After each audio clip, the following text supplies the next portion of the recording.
Choose the reagent that can reduce an alkyne to E alkene. इसमें ना छोटा सा E डाल के सबको प्रॉब्लम कर दी है। अब देखो, आपको ये शायद थोड़ा बहुत आप अच्छे से पढ़े भी होंगे कि अगर कार्बन कार्बन ट्रिपल बॉन्ड है, okay, carbon carbon triple bond है, पैलेडियम हो, प्लेटिनम हो, निकल हो, इसके साथ आप हाइड्रोजन गैस यूज़ करो या तो फिर लिथियम एल्यूमिनियम हाइड्राइड यूज़ करो, तो मतलब ऐसे रिड्यूसिंग एजेंट, मैं कहना क्या चाहता हूँ, रिड्यूसिंग एजेंट अगर आप यूज़ करते हो, रिड्यूसिंग एजेंट, तो वो क्या करते हैं, सब पाई बॉन्ड उठा देते हैं और क्या कर देते हैं, हमें आल्केन प्रोडक्ट में दे देते हैं। क्या देते हैं, आल्केन, अल्काइन, अल्काइन टू हमें प्रोडक्ट में क्या देते हैं, आल्केन। पर बेटा अब यहाँ है ना, हमें एक चीज़ सीखनी है। क्या सीखनी है, हमें ये सीखना है कि हमें ये है कि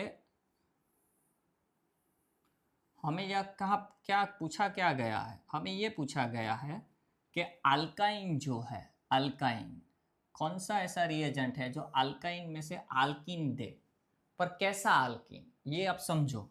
तो सपोज इन दोनों के साथ आर है, तो इसकी रिडक्शन होने से हमें सी डबल बॉन्ड सी, एक तो हाइड्रोजन ऐड होगा ही होगा, पर ई आल्केन, याद करो आपको मैंने जेड और ई की नोमेनक्लेचर करवाई थी। जेड मतलब सिस और ई मतलब ट्रांस, मतलब आपको पूछ रहे हैं कि ऐसी प्रोडक्ट कौन देगा, ई आल्कीन, ऐसी प्रोडक्ट कौन देगा, तो ये होगा। अब आपको पहले ये कह दूं कि ये तो triple bond to double bond, मतलब हमें इतनी केयर करनी है कि रिडक्शन में सिर्फ एक ही पाई बॉन्ड ब्रेक हो, दोनों ना हो। अब मोस्ट ऑफ जितने भी रिएजेंट है ना बेटा, वो सब के सब कैसे हैं कि वो तो सबको रिड्यूस कर दे, उसे तो कोई लेना देना नहीं है, पाई बॉन्ड मिला नहीं कि सबको रिड्यूस कर दिया। पर ऐसे दो रिएजेंट हैं, एक लिंडलर्स कैटलिस्ट और एक सोडियम इन लिक्विड अमोनिया। ये दोनों ऐसे कैटेलिस्ट हैं कि जो हमें triple bond to double bond में कन्वर्ट करके देंगे, फिर डबल बॉन्ड की रिएक्शन नहीं होगी, वो रिडक्शन स्टॉप हो जाएगा। मतलब ये दो ऐसे हैं जो हमें अल्काइन टू अल्कीन देते हैं, अल्काइन टू अल्कीन प्रोडक्ट हमें देते हैं। मतलब कार्बन कार्बन ट्रिपल बॉन्ड को ब्रेक करके कार्बन कार्बन डबल बॉन्ड में कन्वर्ट करवाते हैं। ओके, पर बेटा यहाँ जो हमें पर्टिकुलर पूछा है कि ई अल्कीन मिलना चाहिए, ई अल्कीन मिलना चाहिए, मतलब हमें ट्रांस ही प्रोडक्ट मिलनी चाहिए। अब ये बात सच है कि Lindlar's catalyst and sodium liquid ammonia ये दोनों ऐसे हैं जो अल्काइन टू अल्कीन देते हैं, पर अगर आप sodium in liquid ammonia use करोगे तो आपको ट्रांस अल्कीन मिलेगा। मतलब कौन सी अल्कीन मिलेगी, ई अल्कीन। और अगर आप लिंडलर्स कैटलिस्ट, अब लिंडलर्स कैटलिस्ट क्या होता है, तो लिंडलर्स कैटलिस्ट जो है वो पैलेडियम प्लस CaSO4 पर चिपकाए कार्बन यूज होता है, तो वो यूज करके, ये एक्चुअली लिंडलर्स कैटलिस्ट की तरह ही लिखा है, पर मैंने इसको जाने दिया कि हमें अभी इसमें नहीं जाना है। पर ये जो प्रोडक्ट देता है ना, वो जेड अल्कीन देता है, और मतलब ये हमें कौन सी प्रोडक्ट देगा, सीस। तो याद रखना ये दोनों रिएजेंट में इतना ही डिफरेंस है कि दोनों अल्काइन टू अल्कीन देते हैं, दोनों अल्काइन टू अल्कीन देते हैं। हाँ, ये बात वापस एक बार कह दूं कि ये लिंडलर्स कैटलिस्ट की तरह ही लिखा है, पर मैं अभी इसमें नहीं गया क्योंकि ये तो पेपर में छपा हुआ मिला था, तो मैंने लिखा हुआ है, लिंडलर्स नाम है तो मैं उसके ऊपर जाऊँगा। तो लिंडलर्स कैटलिस्ट और सोडियम इन लिक्विड अमोनिया दोनों हमें अल्काइन टू अल्कीन ही देते हैं, बट दोनों में डिफरेंस ये है कि ये जो है वो जेड अल्कीन, मतलब अगर हमने यहाँ लिंडलर्स कैटलिस्ट यूज़ करते हैं तो carbon carbon double bond R R H H ये प्रोडक्ट मिलेगी। और अगर हमने liquid sodium ammonia, liquid sodium sodium in liquid ammonia use किया तो हमें ई आल्किन मिलेगा। ओके, और इसने सबसे ज़्यादा यूनिक काम यही किया है, इसमें ई डाल के। बाकी बहुत सारे लोगों को तो ये पता ही होगा कि भाई ये किस तरह देता है। ओके, चलिए आज का एक last question. The hydroboration of 1 phenyl cyclohexene follow by oxidation with NaOH। अब ये H2O2 पेरोक्साइड है, याद रखना ये always anti Markovnikov curve suggest करता है, विल फॉर्म। अब रिएक्शन किसके साथ करनी है? 1 phenyl cyclohexene। इसका मतलब आपके पास साइक्लोहेक्सेन है, ये साइक्लोहेक्सेन है, इसके अंदर एक डबल बॉन्ड डाल देते हैं तो साइक्लोहेक्सीन हो गया। इसके अंदर 1 phenyl मतलब यहाँ हम पीएच कर दे तो 1 phenyl साइक्लोहेक्सेन। अब क्या कह रहे हैं ये लोग? हाइड्रोबोरेशन। हाइड्रोबोरेशन मतलब BH3 ट्वाइस पहले और यहाँ कुछ प्रोडक्ट मिलेगी, फिर NaOH विथ H2O2। ओके, तो फाइनल प्रोडक्ट हमें क्या मिलेगी? अब ये बहुत अच्छी रिएक्शन है, मैं आपको इसको डिटेल में करवा देता हूँ। अब देखिए CH3CH डबल बॉन्ड CH2 क्या है? प्रोपीन। अब BH3 ट्वाइस, तो एक BH3 जैसी रिएक्शन देगा, दूसरा BH3 भी वैसी ही रिएक्शन देगा, तो हम 2 बार BH3 की रिएक्शन नहीं दिखाएंगे, एक ही दिखाएंगे। तो अब क्या करेंगे? CH3CH double bond CH2 BH3। अब क्या करेंगे कि BH3 में से एक H निकलेगा और ये carbon carbon pi bond break करेगा। पर आपको क्या याद रखना है कि BH3 में से जब एक हाइड्रोजन निकलेगा तो वो हाइड्रोजन कहाँ जाएगा? तो वो हाइड्रोजन जाएगा जहाँ लेस हाइड्रोजन है। BH3 में से एक हाइड्रोजन निकलेगा और वो कहाँ जाएगा? जहाँ लेस हाइड्रोजन है, मतलब यहाँ जाएगा। तो हमें क्या मिलेगा? CH3 CH2 CH2 और इसके साथ अटैच हो जाएगा BH2।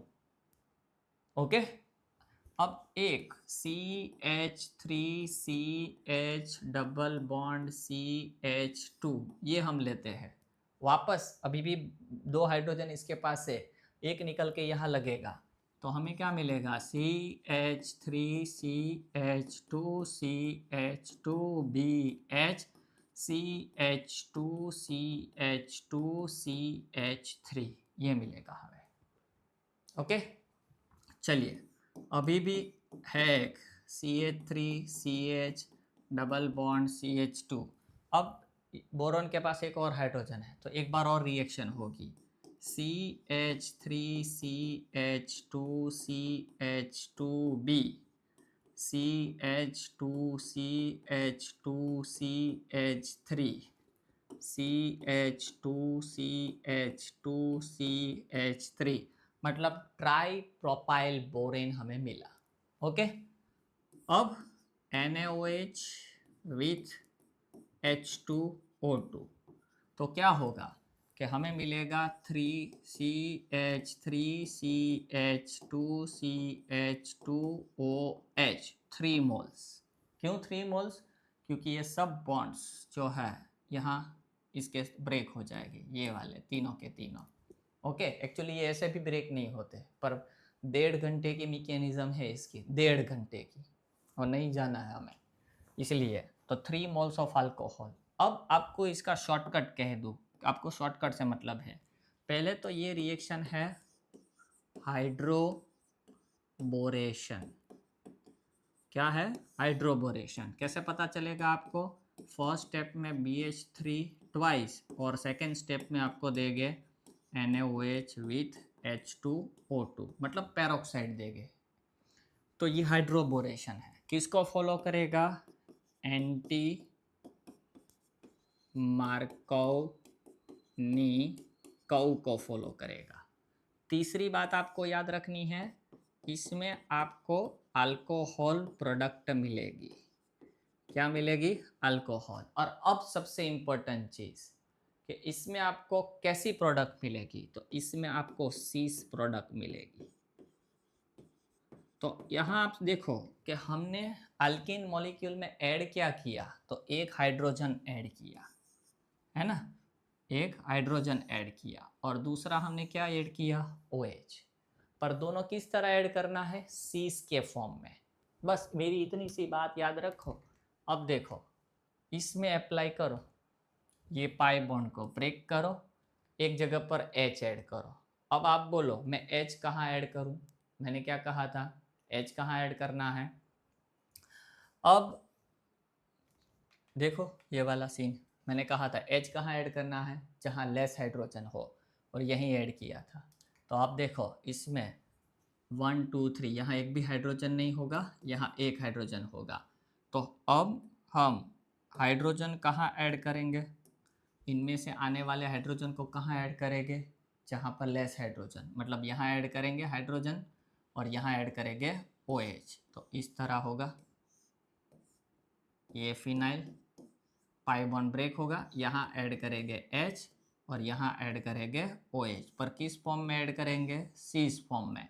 मतलब H और OH की साइन सेम होनी चाहिए।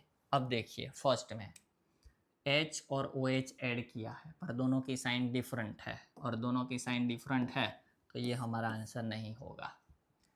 H और OH डिफरेंट साइन वाले हैं, तो यही हमारा आंसर होगा। और ये तो है ही नहीं, काट ही दो, है ना, क्योंकि OH ही गलत जगह पर अटैच किया है। तो हाइड्रोबोरेशन में आप मेरी चीज़ इतनी ही याद रखो, BH3 ट्वाइस या तो B2H6 दे सकते हैं, ऐसा भी हो सके कि आपको ये लिख के दे B2H6, ओके। फिर NaOH और OH2O2। हाइड्रोबोरेशन मारेंटी मार्कोनी को रूल क्या रखना है? अल्कोहल प्रोडक्ट देगी सीस, मतलब जहाँ कम हाइड्रोजन थे वहाँ H, और जहाँ ज़्यादा हाइड्रोजन था वहाँ OH, और दोनों में क्या जोड़ना, किस तरह जोड़ना है? सीस, ओके। ये लेक्चर थोड़ा लंबा हो गया, पर अच्छे से पढ़ना इसे। और वो कितने किए हमने? 10 किए। वापस किसी 10 के साथ मैं आ रहा हूँ, ओके। चलिए, अगर ना समझ में आया ना तो व्हाट्सएप पर क्वेश्चन भेजो, हाँ।